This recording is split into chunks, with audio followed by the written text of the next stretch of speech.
Hello friends, इस video में आप जानेंगे सीओ और एसएचओ में अंतर क्या होता है। सीओ यानी कि डीएसपी। ठीक है। अब देखिए 4 पॉइंटों पर हम बात करेंगे। सीओ एसएचओ कैसे बनते हैं, सी एसएचओ का प्रमोशन, सीओ और एसएचओ के कार्य, सीओ और एसएचओ में कौन अधिक पावरफुल होता है। ये जितनी भी जगह मैं सीओ बोल रहा हूँ आप डीएसपी समझ लीजिए, क्योंकि उत्तर प्रदेश वगैरह में इसे सीओ ही कहते हैं। ठीक है, और इसे डीएसपी ही समझें। अब देखिए आप समझेंगे कैसे, सबसे पहले बता दें।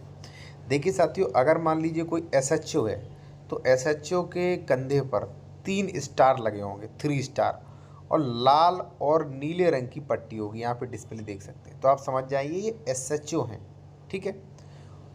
सीओ, अगर आप सीओ देखेंगे भाई तो साथियों सीओ के कंधे पर 3 स्टार लिखे होंगे, और अगर वो पीसीएस से होंगे तो यहाँ पे लिखा होगा प्रांतीय पुलिस सेवा। ठीक है। और अगर मान लीजिए वो आईएएस आईपीएस सॉरी वो आईपीएस होंगे, अगर आईपीएस तो लिखा होगा आईपीएस। ठीक है। तो सीधी बात मैं आपको बता दूं, सीओ यानी कि डीएसपी के कंधे पर 3 स्टार होते हैं, केवल लाल और नीले रंग की पट्टी नहीं होती, बस यही अंतर होता है। ठीक है। अब हम बताते हैं सीओ और एसएचओ कैसे बनते हैं। देखिए साथियों, सीओ और एसएचओ बनने के सबके जो है वो 2-2 3-3 तरीके हैं। सबसे पहले हम बता दें एसएचओ का। अगर आप एसएचओ बनना चाहते हैं तो एसएचओ बनने के लिए आपको एसआई बनना पड़ेगा। ठीक है। जो भी मान लीजिए एसआई की वैकेंसी निकलती है आपके प्रदेश में, एसआई की मान लीजिए एग्ज़ाम होता है, पास हो जाते हैं तो वहाँ पे आप एसआई बनेंगे। लगभग 8-10 साल बाद प्रमोशन हो जाएगा, एसएचओ बन जाएंगे आप। ठीक है।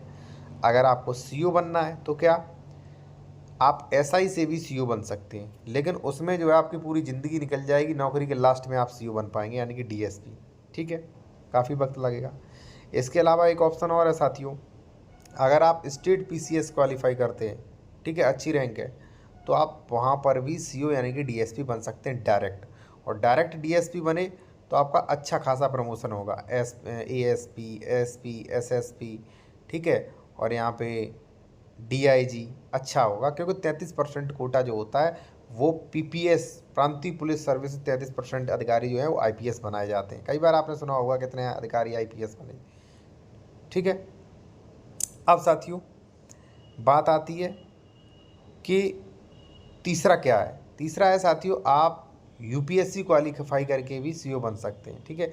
लेकिन जो यूपीएससी क्वालिफाई करके सीओ बनते हैं वो कुछ दिनों के लिए बनते हैं, फिर वो एएसपी एसपी और उनका अच्छा खासा प्रमोशन होता है, आईजी डीआईजी डीजीपी तक बनते हैं वो जाके, जो आईपीएस होते हैं वो।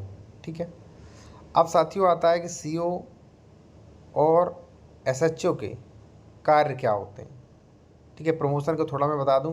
देखिए एसएचओ का प्रमोशन होता है सीओ के लिए, और सीओ का प्रमोशन होके बनते हैं ये एएसपी और एसपी। ठीक है। तो सीओ का ज़्यादा प्रमोशन होता है, एसपी का सीओ ही तक सीमित रहता है लगभग। ठीक है। लेकिन सीओ जो है वो काफ़ी ऊंची रैंक तक जाते हैं। अगर डायरेक्ट कोई सीओ बनता है तो मैंने आपको बताया था कि ये जो है एएसपी एसपी एसएसपी डीआईजी, ठीक है, तो ये काफ़ी बन सकते हैं, अच्छा खासा प्रमोशन होता है। कार्य के बारे में बात करें साथियों, तो एसएचओ जो होते हैं वो एक थाने तक सीमित हैं। ठीक है। वो मान लीजिए जो भी थाने के अपराधी हैं उनकी धरपकड़ करना, लॉ एंड ऑर्डर बनाए रखना, कहीं भी अपराध होता है तो उसका अन्वेषण करना। ठीक है। और दिशा निर्देश देना अपने थाने की जो है वो, जो भी मान लीजिए थाना संबंधी कार्य देखना। लेकिन सीओ जो होते हैं वो एक उपखंड लेवल के होते हैं, बड़े अधिकारी होते हैं, और इनके अंडर में कई थाने आते हैं। तो ये कई समय समय पर थानों में जाके मीटिंग, उनका निरीक्षण वगैरह करना, और जो भी मान लीजिए चार्जशीट वगैरह जो होती है वो उनके यहाँ भी जाती हैं। ठीक है। अगर कोई मान लीजिए पुलिस एफआईआर वगैरह नहीं लिख रही है किसी थाने की, तो सीओ से दिशा निर्देश दे सकते हैं। तो हमारी समझ से सीओ काफ़ी पावरफुल होता है। आप बताइए कौन आपकी नज़र में पावरफुल है।